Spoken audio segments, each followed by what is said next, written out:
Jó capítulo 16, versículo de 1 a 5 diz assim: Então Jó respondeu: Já ouvi muitas palavras como essas, pobres consoladores são vocês todos.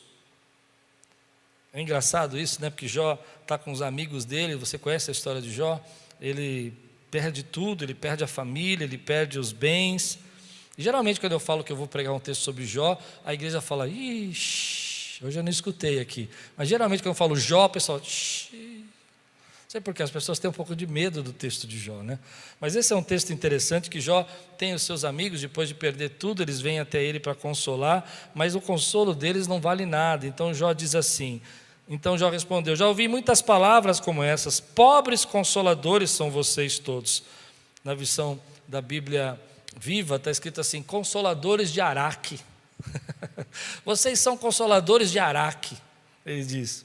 Esses discursos de inútil nunca terminarão, e você, o que leva a continuar discutindo? Bem que eu poderia falar com vocês, se estivessem em meu lugar, eu poderia condená-los com belos discursos e menear a cabeça contra vocês, mas a minha boca procuraria encorajá-los. Diga comigo: encorajá-los. Vamos ver juntos? Encorajá-los. A consolação dos meus lábios daria alívio para vocês. Vamos orar? Senhor, fala conosco nessa manhã, traz a Tua palavra ao nosso coração, alimenta a nossa alma, edifica a nossa vida, Senhor. Em nome de Jesus, que venha o Teu Espírito agora fortalecer-nos, em nome de Jesus. Eu peço que o Senhor blinde a nossa vida, que o Senhor cerque a nossa vida, que o Senhor marque agora os nossos pensamentos, levando eles cativos ao Teu trono de glória, em nome de Jesus. Amém. Glória a Deus. Querido, eu não sei se você já teve um momento da sua vida que você se sentiu muito para baixo assim, mas se sentiu caído mesmo, down, e de repente você recebeu uma palavra de alguém que você gosta, que você admira, e aquilo levantou você, deixou você encorajado. Você já teve uma experiência assim, que no momento da tua vida, quando você achou que eu estou desistindo, estou cansado, eu não vou fazer mais nada, eu não estou com vontade de ouvir mais isso, eu desisto. E de repente chega uma pessoa e fala para você: ei, espera um pouquinho, você já passou, você já venceu, você já conseguiu passar por coisas piores. As palavras têm o poder de construir e também, às vezes, de destruir. Ela tem o poder de fazer você seguir em frente, ou ela tem o poder de fazer você desistir. Mas o que eu fico pensando é que, em alguns momentos da nossa vida, Deus coloca pessoas ao nosso redor para falar conosco algo que vai nos trazer coragem, vai nos encorajar, vai nos fazer acreditar que as coisas podem ser melhor. Eu me lembro uma vez da minha vida que eu estava muito triste, achando que eu tinha chegado no meu teto, que eu não tinha mais o que fazer, que eu estava cansado mesmo. Era um cansaço por dentro, uma coisa assim, sabe aquele momento que você fala: estou cansado. E conversando com um amigo, ele olhou para mim e disse assim: ei, deixa eu dizer uma coisa para você. E ele disse uma frase só, uma frase. Aquela frase entrou no meu coração de uma maneira e me levantou. E eu disse: sabe uma coisa, ele tem razão. Eu posso passar por isso, eu posso enfrentar isso, eu posso entender que esse é um tempo, mas que eu vou vencer. E é interessante porque às vezes nós não percebemos que esse poder que a palavra tem em nós pode nos definir para onde nós vamos, que tipo de atitude nós vamos ter e quem nós vamos ser. Hoje eu quero pregar para você sobre 100 razões que você tem para não desistir. 100 razões que você tem para continuar acreditando e vencendo e lutando. E eu já disse uma: você já passou 90 dias aí dessa pandemia e vai passar mais, se tiver um mês, 2 meses, e vai vencer. Mas existem várias razões que você não pode se entregar, que você não pode desistir. Nós vivemos num tempo, como eu disse, eu fiz um detox essa semana e percebi mais ainda isso, de muita negatividade. Vivemos num tempo onde as pessoas assim estão espalhando só desgraça. Irmão, vou ser sincero para você, não tem uma palavra de ânimo, não tem uma palavra de esperança. É uma negatividade na família, é uma negatividade nos casamentos, é uma negatividade na igreja, é uma negatividade nos ministérios, é uma negatividade do futuro. E toda essa negatividade, essa peso, essa tristeza, essa angústia, ela vai entrando no nosso coração. Eu sei, eu não vou dizer que não há motivo para sermos negativos, não estou dizendo isso. Há motivos, tem pessoas que estão enfermas, como eu orei agora, tem pessoas que perderam parentes, como nós oramos também, nós temos amigos em luto, nós temos pessoas que reduziram o seu trabalho, e emprego, e salário, e tudo isso traz sobre nós um peso, mas eu quero dar a você, apesar de tudo isso que você já sabe, razões para que você não desista. E uma delas que eu quero dizer também agora, é que há muita coisa que Deus está fazendo que você não sabe. Quem crê, diga amém. Há muita coisa que está vindo em nossa direção. Há caminhos no deserto, há rios no ermo. Quantos creem que Deus pode fazer isso? E às vezes a diferença entre a gente desistir e não desistir é uma palavra. Entre a gente acreditar que pode vencer, às vezes não é todo o problema que nós estamos passando, mas é uma palavra, é alguém que chega para nós e fala: ei, apesar de tudo isso, apesar de todos esses momentos, Deus está com você, e você enche seu coração e fala: ei, eu posso me encorajar. Se há uma pessoa que tinha razão para desistir, era Jó. Jó tinha motivo para desistir. Porque Jó tinha perdido a família, Jó tinha perdido os filhos, a esposa tinha dito assim: amaldiçoa o teu Deus e morre. O caso de Jó era terminal, vamos dizer assim. Ele estava doente, estava enfermo, as pessoas não queriam ficar perto dele. E para ajudar Jó tinha 3 amigos que eram encorajadores de Araque. Estava ruim, e além de estar muito ruim, ele tinha 3 pessoas para sentar do lado dele e para ficar acusando, para dizer: ei Jó, a culpa é sua, essa perda foi culpa sua, foi você que errou, foi você que não devia ter feito, Deus está te castigando, isso é castigo. Você imaginou? Além de você perder tudo, ter passado por tudo isso, ainda ter 3 pessoas olhando para você o tempo todo, dizendo assim: tá vendo? Bem feito, olha aí, ó. Viu? Saiu sem máscara, tá certo, viu? Tenho certeza, tá vendo? Lavou a mão, não lava a mão, aí eu falo para lavar a mão. Hello? Estou pregando para alguém aqui? Alguém está recebendo essa palavra hoje? E esses amigos de Jó, eles vão colocando isso, toda essa preso, e eu acho interessante o texto, porque então Jó vê toda aquela situação, e ele olha para aquilo e fala assim: ei, espera um pouquinho, que tipo de consolo vocês estão me dando? Eu acho isso lindo, eu acho Jó incrível. Com todas as perdas dele, ele para e fala assim: deixa eu falar, vocês não sabem consolar mesmo, hein? Vocês são ruins, hein? É ruim de consolo, hein?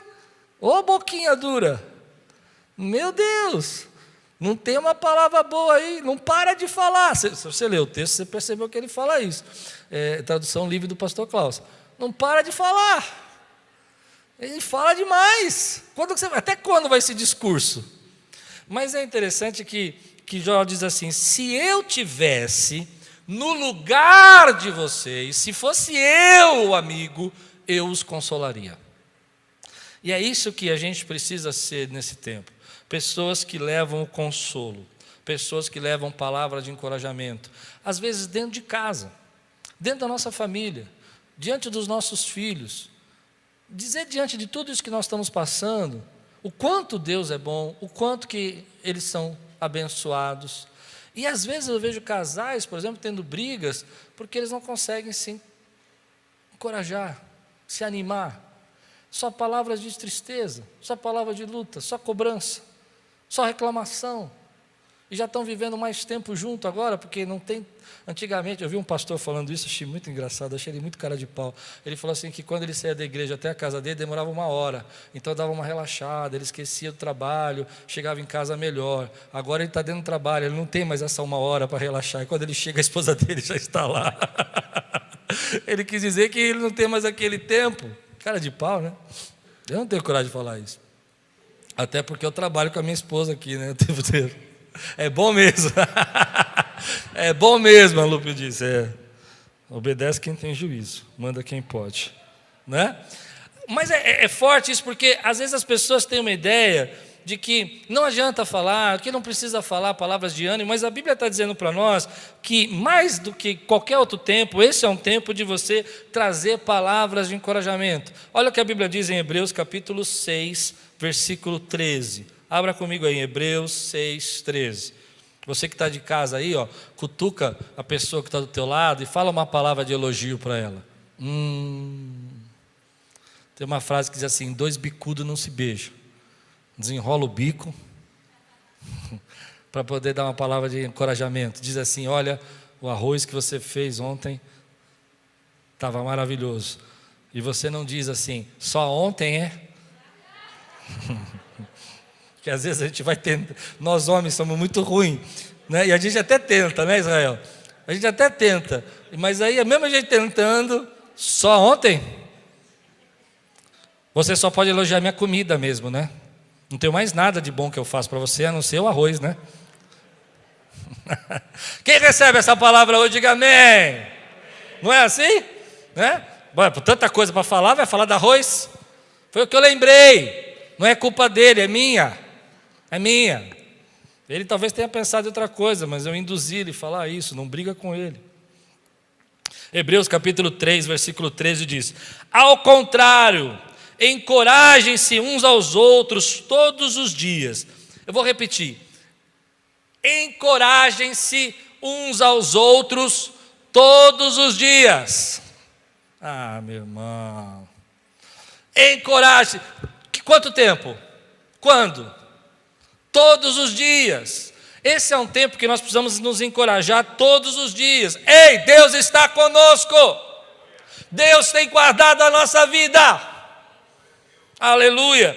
Durante o tempo que se chama hoje. Encoraje todo dia durante o tempo que se chama hoje. De modo que nenhum de vocês seja endurecido pelo engano do pecado. Se você voltar um versículo, depois você lê em casa, você vai perceber que o pecado que ele está falando aqui é da incredulidade, de endurecer o seu coração acerca de Deus. E se há um tempo que a gente pode cair no pecado da incredulidade, endurecer o coração, é esse. Com tantas perdas, tantas tristezas, tantas lutas. E aí Deus vai dizer para nós aqui: ei, encoraje-se um ao outro. Encoraje-se para que o seu coração não fique endurecido pelo engano da dúvida, pelo engano da incredulidade, pelo engano do pecado, porque o pecado te separa de Deus, o pecado te afasta das coisas de Deus, o pecado te faz cego, surdo e mudo para Deus. Ele não faz você nem ouvir, nem ver, nem entender o que Deus está falando com você. E o pecado da incredulidade tem esse poder de a gente não enxergar a mão de Deus e nem o cuidado de Deus. Então a Bíblia diz: ei, sim, encoraje, porque dentro da gente, querido, há vozes falando conosco. Há pessoas aí, há os amigos de Jó dentro da gente. Eu não sei se você é assim, mas eu sou dessa maneira.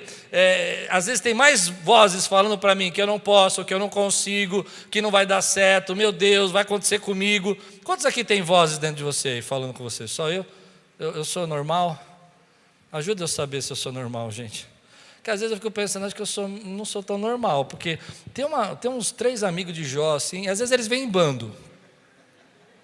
Às vezes vem mais de 3, vem 6, 7, começa a armar churrasqueira na minha mente, fazer churrasco lá, e fala: ih, já era, comendo carne lá e olhando para mim assim, enquanto eu estou me matando para resolver os problemas. Eu não sei se você já viveu essa experiência, mas dentro da gente tem esse bando de amigos de Jó falando para nós: você é incapaz, você não vai passar, você não vai conseguir, você não vai sair dessa, isso não vai terminar nunca. Está vendo aí, ó, tá vendo? Você não devia ter guardado dinheiro, não guardou, que foi comprando aquele sapato, comprou o sapato, agora tem prestação para pagar bem na pandemia. Não precisava, eu falei para você. Eu quero saber se eu estou pregando para alguém aqui hoje, só para mim. Eu estou pregando para mim, eu não sei se eu estou pregando para mim e para você, mas eu estou pregando para mim. Entendeu ou não? Porque às vezes esses amigos de Jó estão aí dentro da gente, na cabeça da gente, falando com a gente, ministrando a nossa vida, e nós não precisamos de amigo de Jó nesse momento. Pronto, falei. Não precisamos nunca, mas nesse momento muito mais. Esse momento de ficar pensando e dizendo, não precisamos. Nós precisamos de encorajamento. Nós precisamos de pessoas que cheguem para nós e digam palavras: tenho para você 100 razões que você deveria se alegrar. Eu tenho para você 100 motivos que você deveria adorar. Eu tenho para você 100 motivos que você deveria levantar sua mão e bendizer ao Senhor, porque Deus é Deus na sua vida. Eu tenho 100 razões porque você deveria não desistir. E essas razões eu quero pregar para você. Eu quero dizer para você: ei, meu irmão, Deus está conosco e do nosso lado. Se Jó podia dizer: ei, vocês não são consoladores como deveriam ser, você pode dizer para você mesmo: mesmo, eu não estou me consolando como eu deveria ser. Se eu estivesse no meu lugar, eu me encorajaria, eu diria para mim: Deus é bom e continua sendo bom. Aleluia. Esse tempo a gente precisa enfrentar essas situações. Às vezes, querido, a diferença entre a gente continuar e desistir é uma palavra. Eu vi uma história outro dia que me chamou a atenção. Disse que um pastor foi encontrar um rapaz, e esse rapaz, ele estava num momento assim muito depressivo, muito triste, e ele disse que ia se matar. E o pastor tomou um susto, ele era novo também, era um pastor iniciante, ele tomou um susto, ele não sabia o que falar. Ele falou: escuta aqui, pega um papel, uma caneta. E ele pegou um papel, uma caneta. Escreva aí 6 razões por que você não deveria parar. Escreva 100 razões por que você é bom, 100 coisas que você faz bem feito. E o rapaz olhou assustado e pegou o papel, ficou encarando assim, achou o pastor meio exaltado, vou obedecer, né? Escreveu: eu escrevo bem. E realmente o rapaz escrevia bem, e falou assim: realmente, você escreve bem, coloca aí no papel, escrevo bem. Falei: mais uma razão que você deveria continuar. Ele disse: eu sou engraçado. O rapaz não era engraçado, mas o pastor, para não atrapalhar o processo, falou: amém, escreve aí.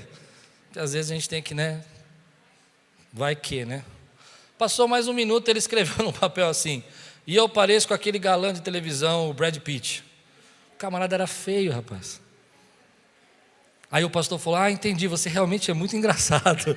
Escreve aí. Porque às vezes a gente não percebe que essas coisas são importantes, mas ele foi escrevendo. E escreveu uma lista de 10, 15 coisas. E no final, lá na 15ª, ele começou a se sentir melhor, mais feliz. Falou assim: pastor, você tem razão, eu não vou desistir. E foi embora. Muitos anos depois, ele chegou na igreja, o pastor já pregando e tal, e olhou lá no fundo, estava o rapaz sentado, e acabou o culto, estava ele, já estava casado, já tinha uma filha, e ele foi para frente e disse: pastor, só lembra de mim? Ele disse: lembro, eu nunca mais esqueço aquele aconselhamento lá que a gente fez, eu mandei você escrever um papel tal. Ele falou: sou eu mesmo tal. Eu falei: e você tem aquele papel ainda? O rapaz pegou a carteira, abriu, ele falou: eu nunca tirei esse papel da minha carteira para não esquecer que eu tenho 100 razões que eu não devo desistir. Isso é algo que Deus trabalha no nosso coração. A gente precisa às vezes encarar esses problemas, essas adversidades, e Senhor, eu preciso da tua graça e do teu encorajamento. Olha o que acontece aqui. Davi passou um processo, lá em 1 Samuel capítulo 30, versículo 6, abre sua Bíblia. Davi passou um processo de muita angústia e muita perda também.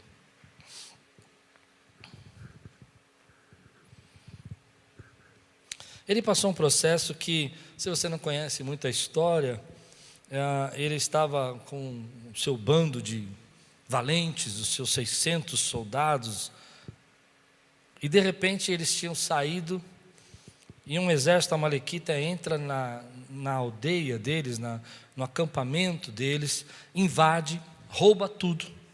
Levam as 2 esposas de Davi embora, levam as esposas dos guerreiros, levam os filhos deles embora. E quando eles chegam, está tudo destruído, está tudo tomado.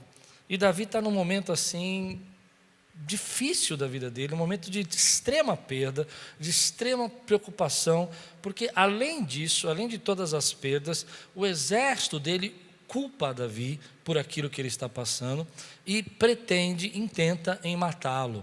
Diz: olha, eu acho que nós vamos acabar com a tua vida. Então você imagina os 30 valentes de Davi, a Bíblia diz que um deles matava 800 homens com uma lança.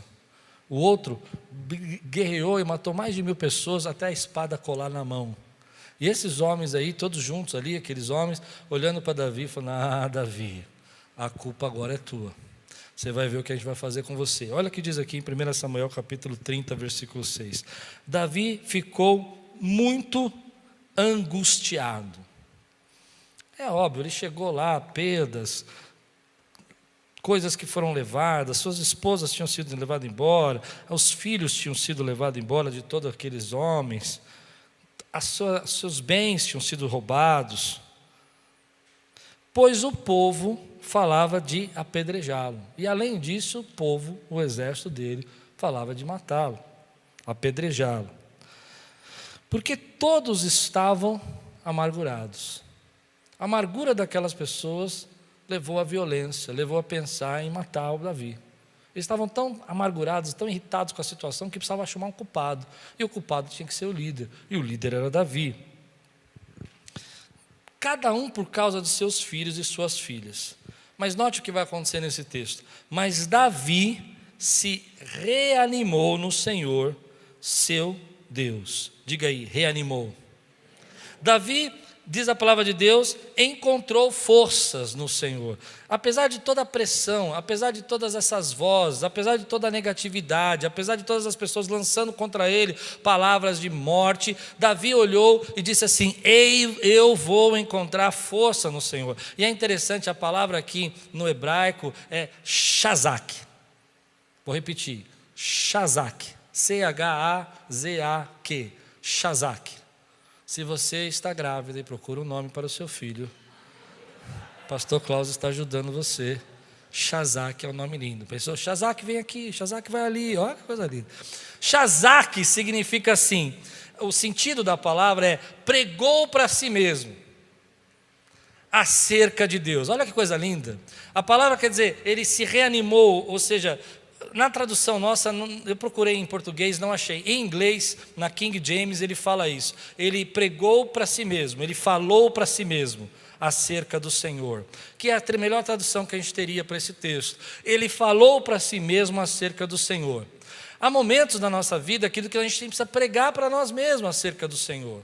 Eu falei sobre semana passada, sobre essa voz, essa conversa interior que a gente tem, que a gente precisa falar as palavras de Deus para ela, ensinar a palavra de Deus.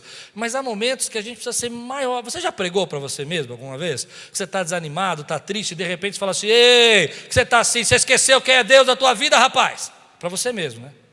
Já fez isso? Agora você está dirigindo um carro triste, chateado, daqui a pouco você fala assim, vem para você e fala assim: espera um pouquinho, Deus já te deu livramento disso, o Senhor é teu pastor e nada te faltará. Aquele que habita no esconderijo do Altíssimo, a sombra do Onipotente, descansará. Foi mais ou menos isso que Davi fez. Ele falou assim, estava desanimado, estava triste, estava angustiado, as pessoas queriam apedrejar. Ele falou assim, eu não sei o que Davi pregou para ele, mas eu imagino que ele deve ter lembrado um salmo dele mesmo, ou um salmo de Moisés. E ele começou a falar assim: ei, eu quero dizer algo para você. O meu Senhor, o meu Criador, o meu Deus, o meu Redentor vive. Talvez tenha citado um texto de Jó. Ele pode ter dito várias coisas, mas o que eu sei é que ele pregou para si mesmo. E esse é o tempo, querido, que você precisa se encorajar pregando para você mesmo. Porque dentro da sua cabeça tem uns amigos de Jó. Agora eu vou começar a pregar. E dentro da sua cabeça também tem um pregador cheio do Espírito Santo, que você precisa da voz. Se dentro da sua cabeça tem uns amigos de Jó que vêm em bando, levanta o pregador cheio do Espírito Santo que habita dentro de você e começa a pregar para você. Encontre ânimo no Senhor. Acho que você não está entendendo o que eu estou pregando.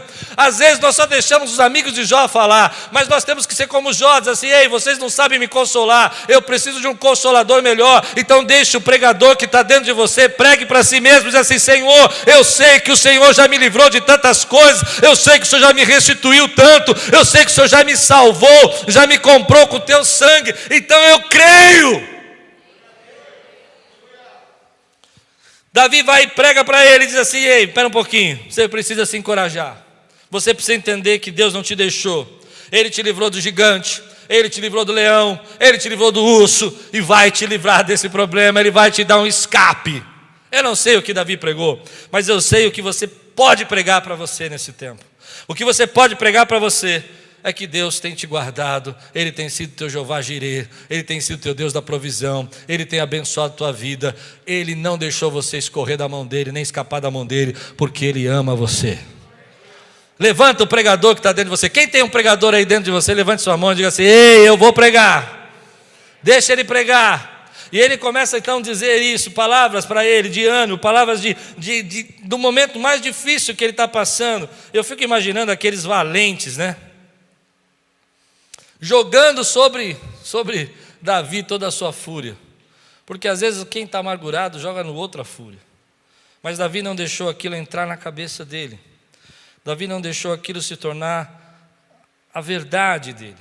Davi não deixou aquilo se tornar o direcionamento da vida dele. E esse é um tempo que a gente está vivendo, querido, que a gente tem que saber que vozes nós vamos ouvir. Se nós vamos ouvir a voz do pregador que está dentro de nós, ou se nós vamos ouvir a voz do amigo de Jó, lançando culpa, lançando fracasso, lançando derrota, lançando tristeza, dizendo que a culpa é do outro, dizendo que a culpa é dele, que a culpa é sua, lançando todo tipo de amargura. Eu gosto desse texto porque a Bíblia diz que ele encorajou-se a si mesmo. Nem sempre a gente vai ter pessoas para nos encorajar. Eu estou dizendo que você pode ser um encorajador, você pode fazer a diferença na vida de muitas pessoas, mas nem sempre você vai encontrar alguém para encorajar você. Mas você pode ser um encorajador de si mesmo. Você pode dizer assim: eu vou silenciar essa voz desses meus amigos que vieram aqui, que não são amigos, que não sabem consolar, e vou buscar consolo no Consolador, que é o Espírito Santo, e vou deixar ele pregar para mim, com essa voz de pregador que tem dentro de mim. Quantos recebem essa palavra na sua vida? Então a Bíblia diz que, versículos 7 e 8, Davi, apesar de toda angústia, apesar de toda tristeza, então disse ao sacerdote Abiatar, filho de Aimeleque: traga-me o colete sacerdotal. Abiatar o trouxe a Davi, e ele perguntou ao servo: devo perseguir esse bando de invasores? Irei alcançá-lo? Eu gosto muito desse versículo, porque nós vivemos um momento que nós temos que buscar a orientação de Deus, querido. A gente não pode ficar buscando a orientação só de pessoas, nós temos que buscar a orientação de Deus, e Davi foi buscar a orientação de Deus. Ele, apesar de toda a angústia dele, toda a perda, toda a tristeza, ele foi lá, buscou a palavra do Senhor, disse assim: vou alcançar, devo perseguir, devo lutar por isso, devo enfrentar, devo encarar.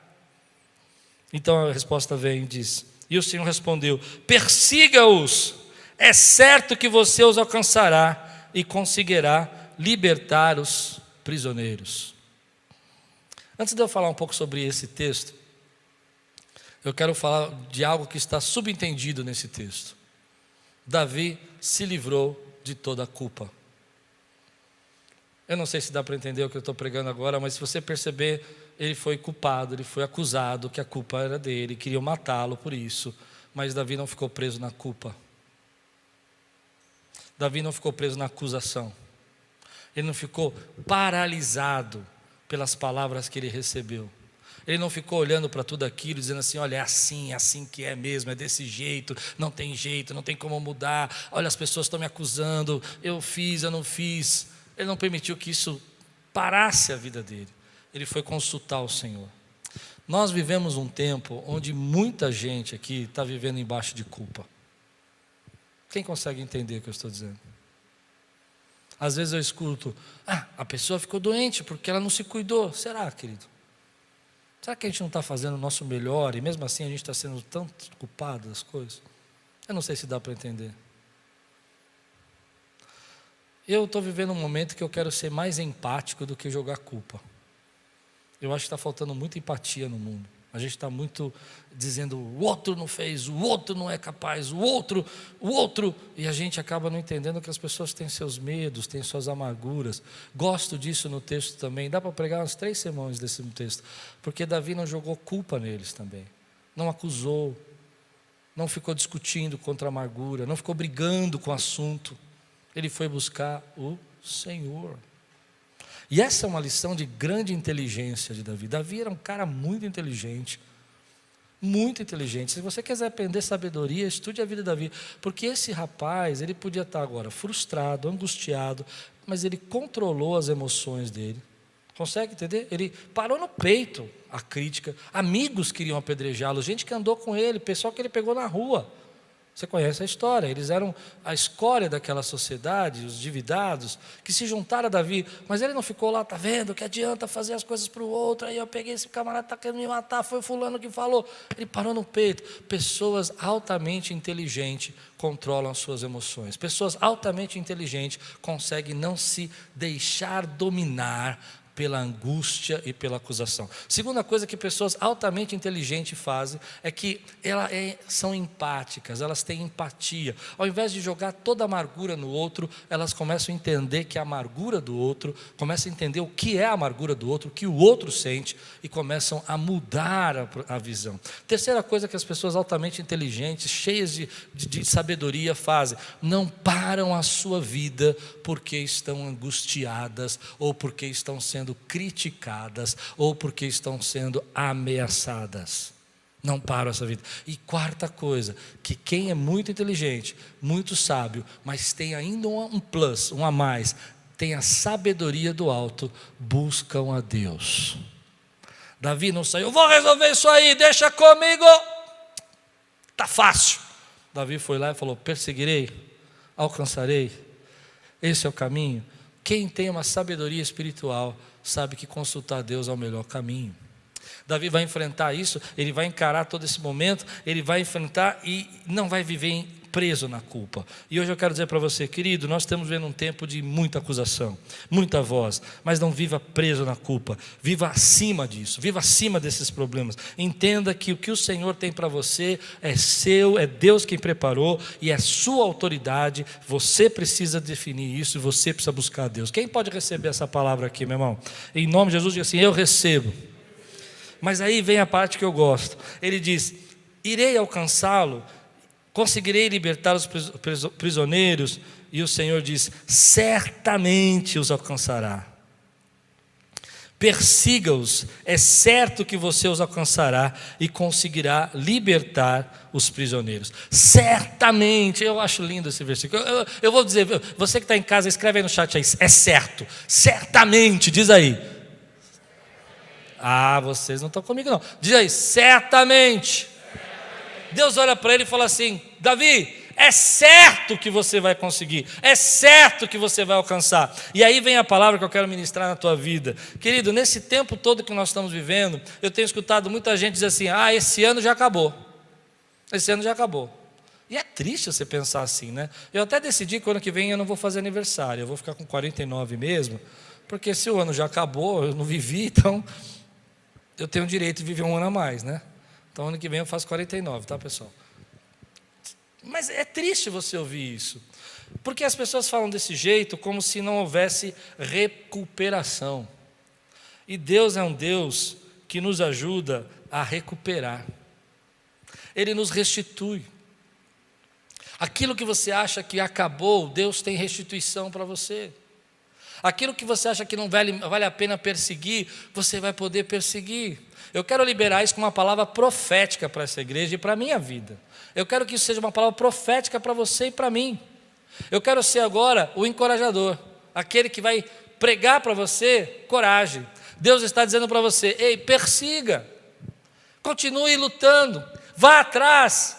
Acredite, é tempo de você esperar um pouco, tem que passar esse momento, ok, mas não desista, persiga, certamente você alcançará, certamente você o conquistará. Deus tem restituição para você. Aquilo que você acha que ia demorar muito tempo para Deus restituir, Davi, você vai prosseguir, vai alcançar e vai trazer de volta, porque eu sou o Deus da restituição na tua vida. Quem pode receber essa palavra, diga amém.